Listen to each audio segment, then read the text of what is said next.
Remember the case of the woman? It was mentioned in the dailies, yes. And I still remember, frankly, Marilyn August, she was here, and at that point in time, they said they were going to investigate and really ascertain. Because the way you said about the case of the soldiers, sometimes it turns around. It turns out rather that some of these are actually never true.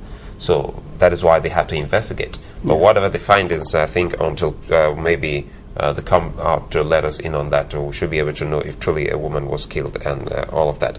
But again, you started by saying that we've seen talks, counter allegations and reprisals back and forth. It makes it so difficult and hard for anyone to decipher the true state or the true reason of all of this violence, or why exactly we're fighting. So to that extent, don't you think it's high time we opened all the big books heaped somewhere from different commissions of inquiry into the violence from 1999 till this moment, instead of getting to set up more and more inquiries? Well, I don't think we have anybody with a political will to open those reports. That's why they run away from them. Because don't forget that there are a lot of murderers on the loose. Nobody ever found them.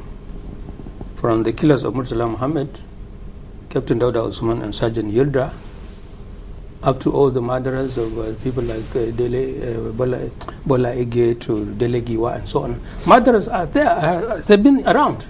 Maybe they even go to the funeral of some of their victims. And what do you have? Everyone is followed by one commission of inquiry. But somewhere after along the line, those who are supposed to receive the report and work on it chicken out, because probably they identify some personalities they don't want to offend. Because there is no excuse for all this. Now, you go back to the so-called Boko Haram. So much had been talked about it, had been said about it. But if you really want to solve the problem, we mentioned some of this in this program before. Some 2 months, 3 months ago, very, very prominent leaders of Borno State is a very cultural place. It's a very subtle place in terms of culture and religion and all that.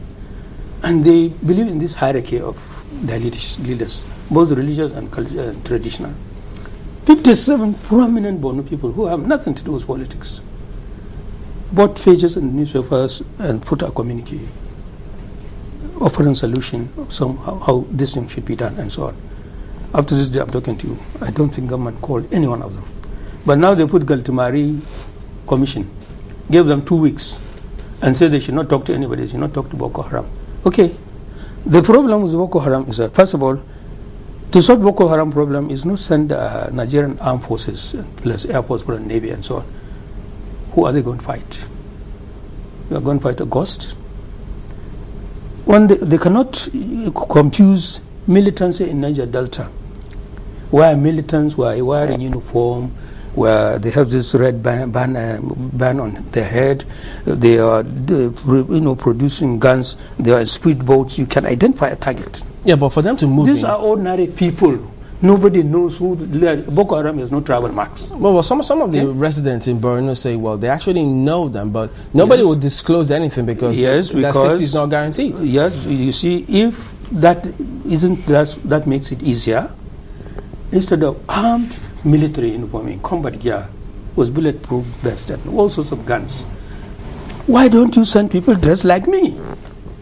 That's what police used to do. Infiltrate the ranks. Anybody who believes in information gathering, or anybody who believes in intelligence gathering, you don't go in uniform. Who's going to associate with you in uniform? But if Nigerian armed forces, the military intelligence outfit, mobilize all houses speaking, Kanuri speaking, security people, from SSS, from wherever, I applied my degree and engineer local governments with them, behave like the normal people. If everybody is riding Okada, let a policeman, SSS, whatever, ride a police, join Okada, go to the marketplace, sell pepe and whatever. Listen to people. Join taxi as a passenger. Be a beggar on the street. Listen. You get all these things. When I was studying in the States, one of my sociology professors, part of his training, he offered himself to go to prison. He went to prison, hardened criminal for 2 weeks, hang around. And They made him believe that he too was a hardened criminal like them. And he had all sorts of things.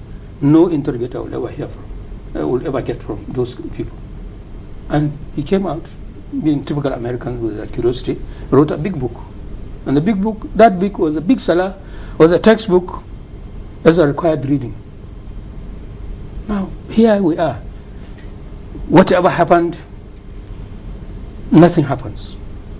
Until it happens again, we cry wolf, we cry all sorts of things.